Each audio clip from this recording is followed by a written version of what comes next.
शेर और मच्छर की कहानी। जंगल के राजा शेर को अपनी शक्ति पर बड़ा घमंड था। वह स्वयं को सबसे शक्तिमान समझता था, इसलिए जंगल के हर जानवरों पर अपनी धौंस जमाता रहता था। जंगल के जानवर भी क्या करते, अपने प्राण सबको प्रिय थे, इसलिए न चाहकर भी शेर के सामने नतमस्तक हो जाते। एक दिन दोपहर के समय शेर एक पेड़ के नीचे सो रहा था। वहीं एक मच्छर भिनभिन रहा था, जिससे शेर की नींद में खलल पड़ रहा था। वह एक मच्छर से बोला, ए मच्छर, देखता नहीं मैं सो रहा हूँ, भाग यहाँ से, नहीं तो मसल कर रख दूंगा। मच्छर बोला, क्षमा करें वनराज, मेरे कारण आपकी नींद में व्यवधान उत्पन्न हुआ, किंतु आप मुझे ये बात नम्रता से भी कह सकते हैं। आखिर मैं भी इस धरती का जीव हूँ। अच्छा तो तू छोटा सा मच्छर मुझसे जुबान लड़ाएगा, और क्या गल कहा मैंने? तुम मच्छर हो ही ऐसे कि कोई भी तुम्हें यूं मसल दे। मैं तो ये बार बार कहूंगा, क्या बिगाड़ लोगे तुम मेरा?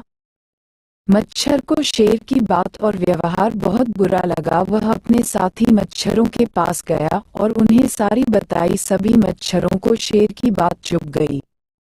उन्होंने तय किया कि इस संबंध में एक बार सब मिलकर शेर से बात करेंगे। सभी मच्छर शेर के पास पहुंचे और बोले, वनराज, हमें आपसे बात करनी है। जल्दी बोलो, मुझे तुम जैसों से बात करने की फुर्सत नहीं है। शेर बोला, वनराज, आप होंगे बहुत शक्तिशाली, किंतु इसका अर्थ ये कतई नहीं है कि आप अन्य जीवों और प्राणियों का मजाक उड़ाएं या उन्हें नीचा दिखाएं। मच्छर बोले, मैंने जो कहा सच कहा। मैं सबसे शक्तिशाली हूं और मुझे कोई हरा नहीं सकता। घमंड में चूर शेर गरजा, ऐसा नहीं है। अगर आप शक्तिशाली हैं तो हम में भी इतना सामर्थ्य है कि आवश्यकता पड़ने पर हम किसी का भी सामना कर सकते हैं और उसे हरा सकते हैं। हम आपको भी हरा सकते हैं। मच्छर भी चुप न रहे। ये सुनकर शेर हंसते हुए बोला, तुम लोग मुझे हराओगे? तुम लोगों की इतनी हिम्मत कि मेरे सामने आकर ये बात कहो।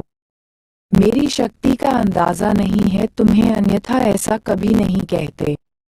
अभी भी समय है, भाग जाओ यहाँ से, नहीं तो कोई नहीं बचेगा। शेर के घमंड ने मच्छरों को क्रुद्ध कर दिया। उन्होंने ठान लिया कि इस शेर को मजा चखा कर ही रहेंगे। वे सारे एकजुट हुए और शेर पर टूट पड़े। वे जगह जगह उसे काटने लगे। वह दर्द से कराह उठा। इतने सारे मच्छरों का सामना करना उसके बस के बाहर हो गया।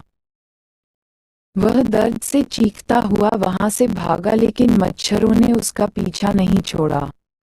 वह जहां भी जाता वे भी उसके पीछे जाते और उसे काटते। आखिरकार शेर को झुकना पड़ा। उसने हार मान ली। वह मच्छरों के सामने गिड़गिड़ाने लगा, मुझे बख्श दो, मुझसे गलती हो गई। जो मैंने तुम्हें तुच्छ समझकर तुम्हारा मजाक उड़ाया और तुमसे बुरा व्यवहार किया, आज तुमने मेरा घमंड तोड़ दिया है। अब मैं कभी किसी को नीचा नहीं दिखाऊंगा। मच्छरों ने शेर को सबक सिखा दिया था, इसलिए उन्होंने उसे काटना बंद कर दिया। वे बोले, घमंडी का घमंड कभी न कभी अवश्य टूटता है। आज तुम्हारा टूटा है। घमंड करना छोड़ दो, अन्यथा एक दिन ये तुम्हें ले डूबेगा। और कभी किसी प्राणी को नीचा मत समझो। हर किसी का अपना सामर्थ्य और शक्ति होती है। शेर तौबा करते हुए वहां से भाग गया। शिक्षा, घमंडी का सिर नीचा। दोस्तों, अगर आप हमारे चैनल पर पहली बार आए हो तो प्लीज हमारे चैनल को सब्सक्राइब कर लो।